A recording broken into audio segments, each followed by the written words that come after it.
Hello everyone, extra knowledge में आपका स्वागत है।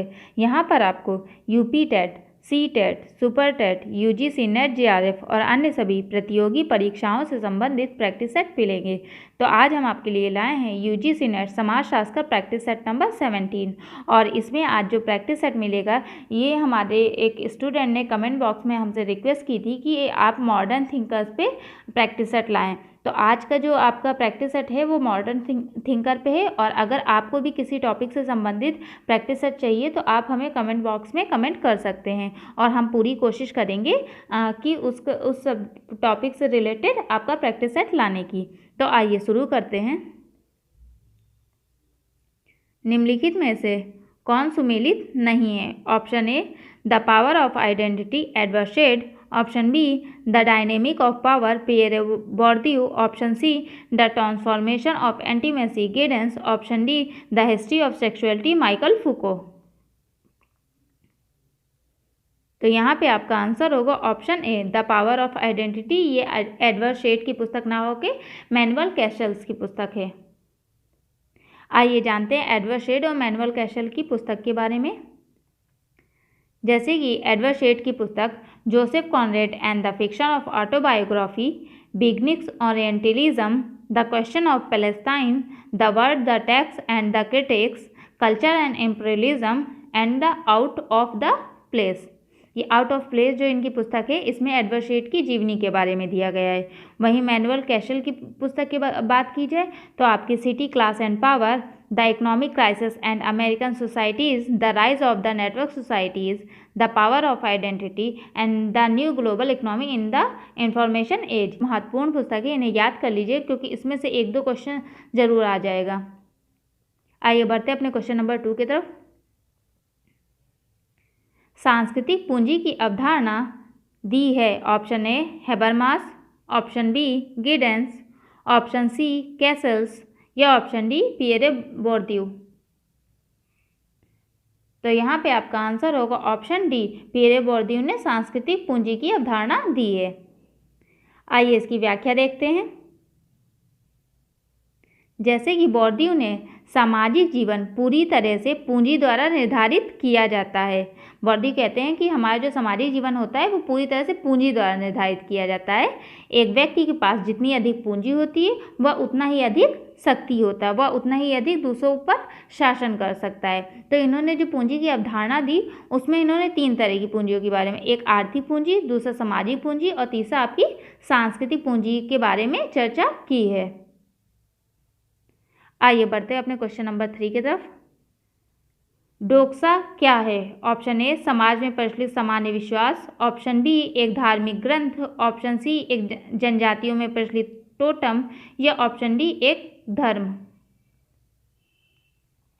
तो यहाँ पे आपका आंसर होगा ऑप्शन ए, समाज में प्रचलित सामान्य विश्वास आपका डोक्सा के नाम से जाना जाता है। पियरे बोर्दियू ने दिया था।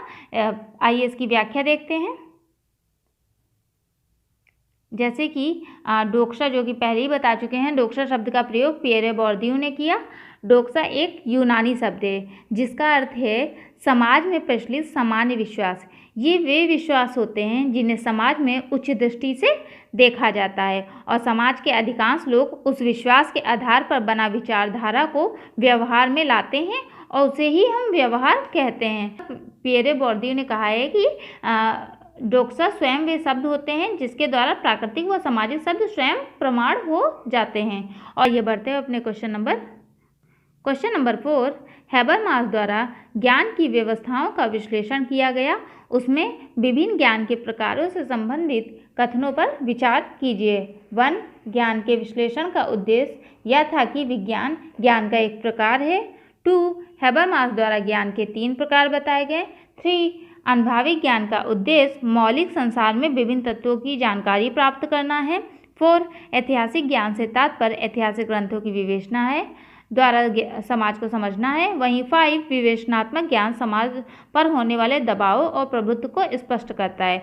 उपरोक्त कथन में से कौन सा सही है? ऑप्शन ए 1, 2 और 3, ऑप्शन बी 2, 3 और 4, ऑप्शन सी 3, 4 और 5 या ऑप्शन डी ये सभी। तो एक बार आप देख लीजिए फिर इसका आंसर चूज कीजिए।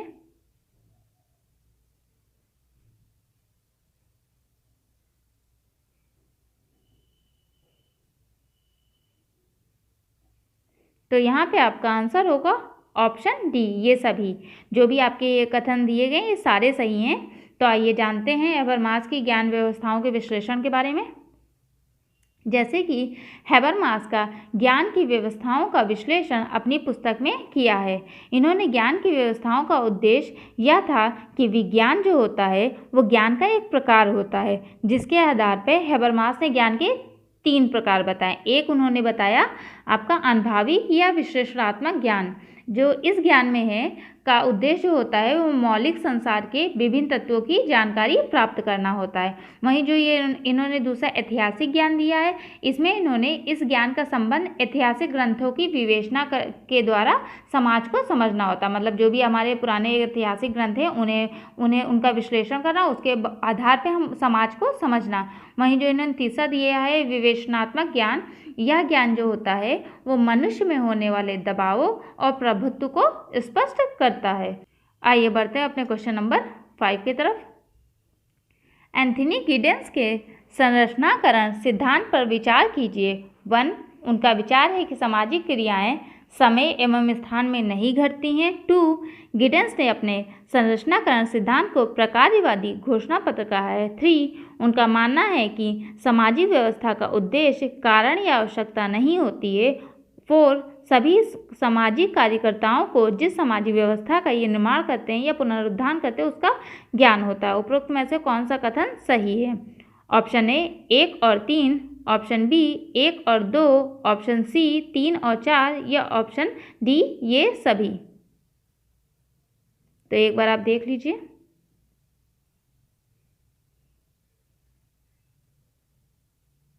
तो यहाँ पे आपका आंसर होगा ऑप्शन सी 3 और 4 आपका सही है।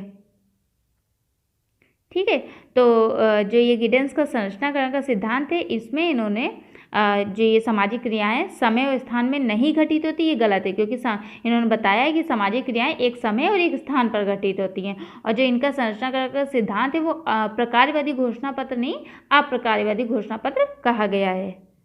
तो आइए जानते हैं संरचनाकरण के सिद्धांत के बारे में। संरचनाकरण के निर्माण के संदर्भ में गिडेंस के संरचनाकरण की द्वैतात्मकता की अपनी प्रमुख अवधारणा का प्रयोग कर द्वैतवाद की धारणा को नकारा है। इस धारणा के द्वारा उन्होंने प्रकार्यवाद एवं प्राकृतिक दोनों का विरोध किया है। द्वैतवाद एक तात्विक सिद्धांत है जो 2 स्वतंत्र सत्ताओं जैसे कि मन और शरीर पर जोर देता है।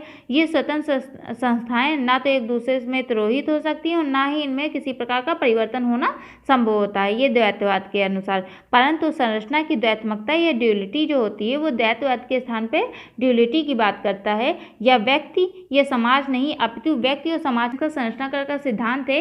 इसमें इन्होंने बाध्यता मूलक के साथ साथ सहायता मूलक को भी माना है। तो अगर आ जाए कि इनका जो संरचनाकरण का सिद्धांत है तो वो आपका बाध्यता मूलक के साथ साथ सहायता मूलक भी है। ठीक है, इसमें इन्होंने मत दिया है कि साधन जो होते हैं मतलब अभिकरण या एजेंसी की अगर बात की जाएगी तो वो आपका गिडेंस ने ही प्रयोग किया है। और संरचना एक दूसरे से इतने घनिष्ठ रूप से जुड़ी होती हैं कि इन्हें एक दूसरे से पृथक किया जाना संभव नहीं होता है। इस प्रकार गिडेंस ने साधन और संरचना को ड्यूलिटी के रूप में प्रस्तुत किया है। आइए बढ़ते हैं अपने क्वेश्चन नंबर 6 की तरफ।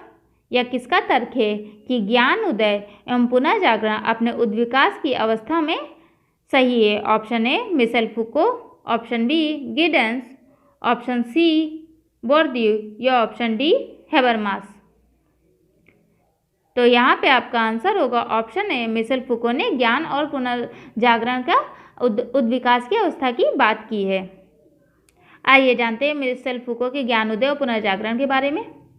जैसे कि जो ये माइकल फोकॉल्ट थे, इन्होंने ज्ञान और सत्ता की अवधारणा को दिया है। इन्होंने बताया है कि किस प्रकार लोग दूसरों पर शासन करते हैं तथा शक्ति और ज्ञान के तत्वों को लेकर संरचनावादी सिद्धांत को ये निर्मित करते हैं। इनके अनुसार जिसके पास जितना अधिक ज्ञान होगा उसके पास उतनी अधिक शक्ति होगी तथा ज्ञान के माध्यम से ही प्राचीन काल से आधुनिक काल में अनेक परिवर्तन देखे गए हैं। जैसे कि इनकी पुस्तक थी मैडनेस एंड सिविलाइजेशन, तो इसमें जो है उसमें प्राचीन काल में कहा जाता था कि जैसे इसमें इन्होंने पागलों की बात की, तो इसमें इन्होंने कहा कि प्राचीन काल में लोग मानते थे कि जो ये पागल होते हैं इनको ईश्वर ने ऐसे ही बना दिया है। लेकिन जब धीरे ज्ञान का विस्तार हुआ लोगों में, इसके बाद द बर्थ ऑफ क्लिनिक एक इन्होंने पुस्तक लिखी, उसमें इन्होंने बताया कि जो पहले पागलपन एक ईश्वर के रूप में मानते थे कि ईश्वर ने इसे ऐसे ही बनाया है, वो जब ज्ञान का विस्तार हुआ तो एक मानसिक व्याधि मानी जाने लगी और इसका निदान किया जाने लगा। तो इस प्रकार इन्होंने बताया कि ज्ञान से कैसे पुनः जागरण आया है। आइए बढ़ते हैं अपने क्वेश्चन नंबर 7 की तरफ।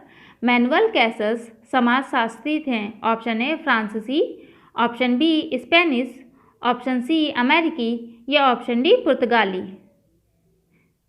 तो यहाँ पे आपका आंसर होगा option B Spanish. Manuel Castells Spanish समाजशास्त्री थे। आइए जानते हैं मैनुअल कैसल्स के बारे में। जैसे कि मैनुअल कैसल्स एक स्पेनिश समाजशास्त्री हैं। इनका जन्म 9 फरवरी 1942 को हुआ तथा इनके कार्यों की बात की जाए तो इन्होंने information societies, communication, globalisation, organisation think and network society और फोर्थ वर्ल्ड, ये चतुर्थ विश्व की बात की जाएगी तो आपके मैनुअल कैसल्स के कार्य हैं। आइए बढ़ते हैं अपने क्वेश्चन नंबर 8 की तरफ। एडवर्ड सेड ने ऑक्सीडेंट शब्द किस देश को बताता है? ऑप्शन ए विकसित देश, ऑप्शन बी गरीब देश, ऑप्शन सी विकासशील देश या ऑप्शन डी अत्यधिक गरीब। तो यहाँ पे आपका आंसर होगा ऑप्शन ए विकसित देश, जो कि उसके लिए एडवर्ड सेड ने ऑक्सीडेंट शब्द का प्रयोग किया है। आइए जानते हैं विकसित देश या विकासशील देश के बारे में। जो एडवर्ड सेड ने शब्दों को गढ़ा है वो किस आधार पे? तो जो इनकी एक पुस्तक है ओरिएंटलिज्म, ठीक है, जिसका शाब्दिक अर्थ है दृष्टिकोण। यह एक ऐसी प्रक्रिया है जिसके अंतर्गत शासक देश शासित देश का वर्णन किया गया है, जिसमें इन्होंने ओरिएंटलिज्म में इन्होंने ओरिएंट या ऑक्सीडेंट शब्द का प्रयोग किया है। जो ओरिएंट में आते थे वो विकासशील देश आते थे या डेवलपमेंट कंट्रीज आती थी। जैसे पूर्वी देश जो होते थे उस समय के फिलिस्तीन हो गया, अरब एशिया हो गई, नॉर्थ अफ्रीका हो गया, मध्य पूर्वी देश, ये सब आपके ओरिएंट या मतलब विकासशील देशों में आते थे। वहीं ऑक्सीडेंट में इन्होंने विकसित देश के या डेवलप्ड कंट्री की बात की है। इसमें पश्चिमी जो देश हैं वो शामिल किए गए थे, जैसे France, Europe, Canada, Germany, British. तो इस तरह इन्होंने बताया था कि एक विकासशील देश है और एक विकसित देश है। उनके लिए शब्द दिया था, विकासशील देशों के लिए ओरिएंट और विकसित देशों के लिए ऑक्सीडेंट शब्द का प्रयोग किया था। आइए बढ़ते हैं अपने क्वेश्चन नंबर 9 की तरफ। एडवर्ड सेड का जीवन चरित्र किस पुस्तक में लिखी है? अभी मैंने आपको ऊपर बताया भी है, तो आई होप आप इसका आंसर बता लेंगे। Option A Joseph Conrad and the fiction of autobiography, option B Orientalism, option C out of place या option D a question of Palestine.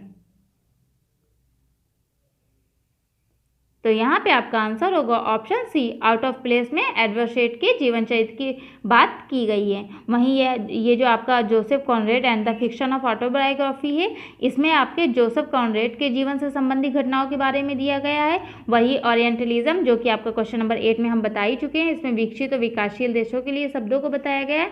वहीं आपका जो ये था द क्वेश्चन ऑफ पैलेस्टाइन, इसमें जो है उस समय का एक फिलिस्तीन स्थिति थी वो बहुत ही दयनीय थी और उसके ऐतिहासिक कार्यों का उसमें अध्ययन किया गया। उस पर जो जो आक्रमण हुए हैं उनकी बात की गई है, ठीक है। तो आइए अपने क्वेश्चन नंबर 10 और लास्ट क्वेश्चन की तरफ बढ़ते हैं। रिफ्लेक्सिव मॉडर्नाइजेशन की अवधारणा किस समाजशास्त्री ने की? Option A Peter Berger, option B Habermas, option C Pierre Bourdieu या ऑप्शन डी एंथनी गिडेंस। तो यहाँ पे आपका आंसर होगा option D Anthony Giddens. Reflexive modernisation की अवधारणा दी है, इसको याद रखिएगा क्योंकि ये आपका प्रीवियस ईयर पेपर में पूछा गया है। आई होप आपको हमारे द्वारा लाए हुए क्वेश्चंस पसंद आ रहे होंगे, तो प्लीज़ लाइक करें, सब्सक्राइब करें एंड शेयर करें। Thank you for watching my channel.